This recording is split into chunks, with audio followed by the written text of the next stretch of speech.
evening 7 to 8 p.m. KFM Hot Seat in association with Nile Gold, a crystal malt lager beyond an ordinary malt. Welcome back. This edition of the 933 KFM Hot Seat brought to you by Nile Gold. The coffee we drink is supplied by Ban Cafe.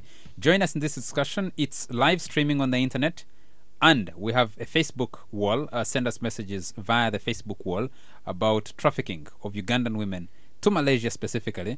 Asan Kasigye, director of Interpol and International Police Relations, just told us there are very many other countries, Egypt, Denmark, India, Pakistan, China, and so many others, where Ugandans are being taken to do sex slaves, to work as sex slaves rather. And Hajah, Norah, Haji, Muhammad Adnan, the Honorary Consul of Uganda to Malaysia, who has been working to expose this issue, but also help escaping Ugandan women return home. Yes. They live here thinking they're going to live some good life, improve the lives of their families by getting some work. In a country where you have 83% of young people between the ages of 15 and 25 unable to find a job, where you have 78% of the population, people under 35 years of age, the temptation, the disgust of jobs is forcing many people to do so many extreme things. You bust a ring that was doing that in Iraq. Are you able to, Mr. Kasigye? Yes, and actually it is going to be brought into the floor of Parliament. Yeah, this same issue was on the floor of Parliament just this afternoon. Yes. Mr. Kasigye, before I come back to you, let me go back to the council, Uganda's council to Malaysia. Yes.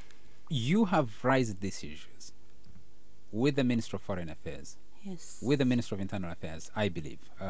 He falls under the Minister of Internal Affairs. Yes, What I kind of did. responses are you getting? They're helping out right now. They're helping out. Yes. You're trying to be nice to them, aren't you?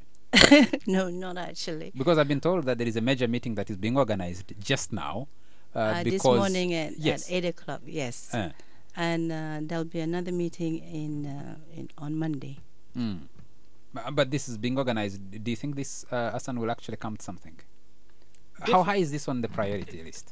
It's very high. Very high It's a very priority high list. priority list. And for me, it comes from the kind of, if you want to call them ad hoc methods that we've been using, of linkages between Interpol, linkages between our own NCB and the NCB there, linkages about our own Uganda Consulate to Malaysia, linkages between NCB is what? National Central Bureau. Okay.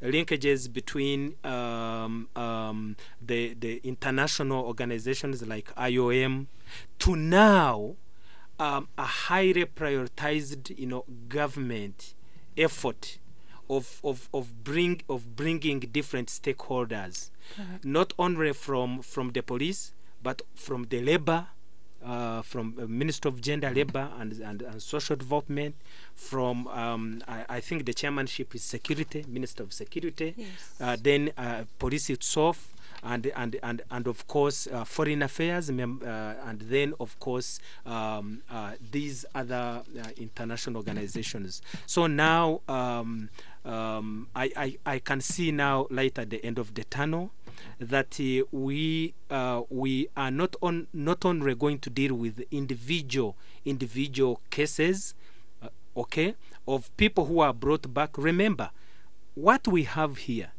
are already is only on the people who have been rescued. Correct. What about some of the girls who have not been rescued, who have not told us? I mean, Correct. who is involved? So it's not easy unless you've found a victim. And by the way, let me tell you, somebody who has maybe taken A may not have taken a B. So it's all these efforts now that are going to crystallize into a program of action where we are going to bust this. Now, let me tell you, there is another program. I know you worked as political commissar. No, I'm not into that. And what you just told us looks like a grand political No. statement. No. Look here. This is let me give you a scenario, because here, if we use examples, you will understand it very well.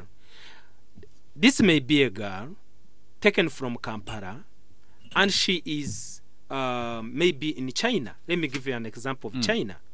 And this girl may have been, and some of the girls, by the way, Norah didn't tell you this, are given drugs. They travel with drugs and they have been arrested with drugs. Okay? Those are drug traffickers. Yes. Drug. Yes. So she is, let me say, in prison in Guangzhou. All right? Until when she comes back, it is going to be very difficult for you to know who exactly was behind this. Okay? But Number two. If a trafficker Yes. is able to invest time to investigate and follow a victim, Yes. and you have some examples, Yes. why isn't the Ugandan police able to invest as much time to investigate this trafficker? We They're meeting have. them in posh places. We have. Let me tell you. How many do you have in custody? No. How many do you have in custody? Before you go there. No, that's a direct question. No, How many do you have in custody? Before you go there, I want you to understand this because I want Ugandans to appreciate this. Part of the problem, part of the solution to this problem, is information. If people don't get information and they are sensitized about this, then it is not going to solve the problem. We're providing one Do you platform know- here, and do- we're asking the police to account for its own Do responsibility. you know that some of the people we have here, the names we have, okay, are not the actual names of the people who are taking them? This girl is ringing from, let me say, Kuala Lumpur. And she's telling you, I was brought by a gentleman called so and so. It's a But- pseudonym, using a pseudonym. A pseudonym. Because I have told you from the beginning of the program that this is a very highly organized. Yeah? Unless this girl comes back and says, let me take you to point A and point B. Now, let me say this. You have a twin problem here, don't you? We You have a twin One problem. problem Yes. is trafficking of human beings. Yes. The second problem is trafficking of drugs, using these same people to traffic drugs. And that talks of highly organized crimes, gangs operating in the city. What much more can they do? If you're unable to bust them? Actually now, I'm not saying that busting this is very easy for us. Okay? But now we have a dichotomy of a problem where some people are here, some people are the other side. And she talks of 600 girls who are in Malaysia, isn't it? Norah, how many girls have come here? Only 14. Only 14. 14, 16, you said. 16. Yes, she's talking of Because 600. these are the people Okay? who surrendered and said who wants to come. Uh-huh. These come are the home. people who have come out, who have run maybe to the police. There is Yeah. one example of a girl who ran away and entered into somebody's house. And she said, please, can you take me to the police? Yes. Okay? There is one girl who had entered Kenya Airways and her mother rang her and said, don't go. Please do not go. I have been told that where you are going. She says, Mommy, don't worry about this. I know that nobody's going to. When she went there, four men wanted to rape her. And then she escaped to the police and she was brought. Yeah. Yeah, it's only those that the very few who will come and tell you what the problem is. However, the point I wanted to make here is that as we prioritize this problem is going to take bilateral and transnational efforts. Yeah. That is from I know there was a huge effort Yes. to pass a law on trafficking of humans. yes. Diplomatic missions here were involved. The government was involved, and this was passed 2008. I don't know. I don't remember exactly when the law was passed, but an anti-human trafficking law was passed in this country.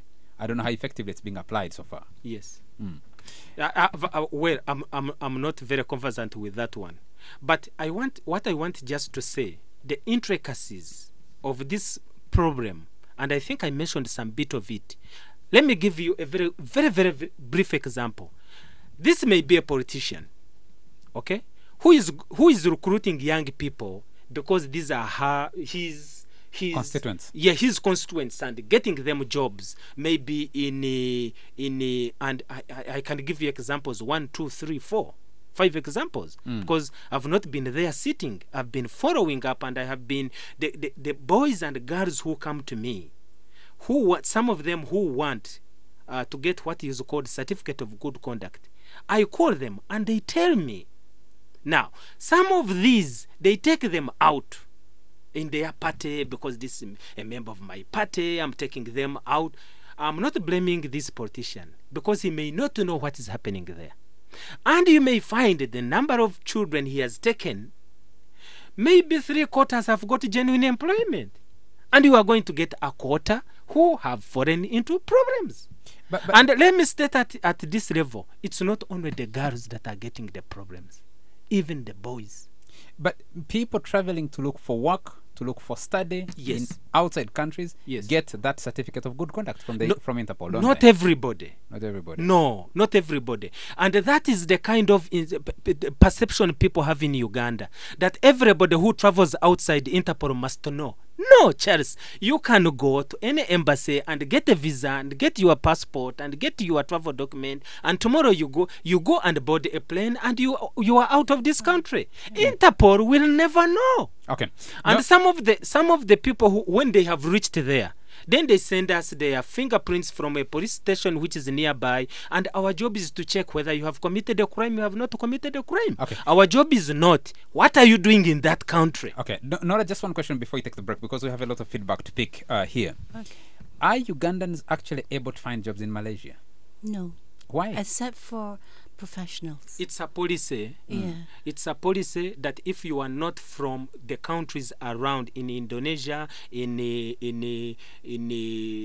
Because for us, we they practice, don't give you jobs. our neighbors. Yes. Practice their neighbors.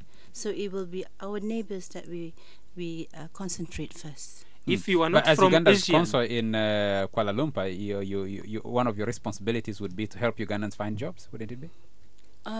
Okay. With regards to jobs, because if they come to me and said, okay, is there any jobs in Malaysia? If their qualification is having masters, PhDs, then they can apply to companies. And if the companies wants to take them, it is the company's responsibility to apply to immigration for their work permit.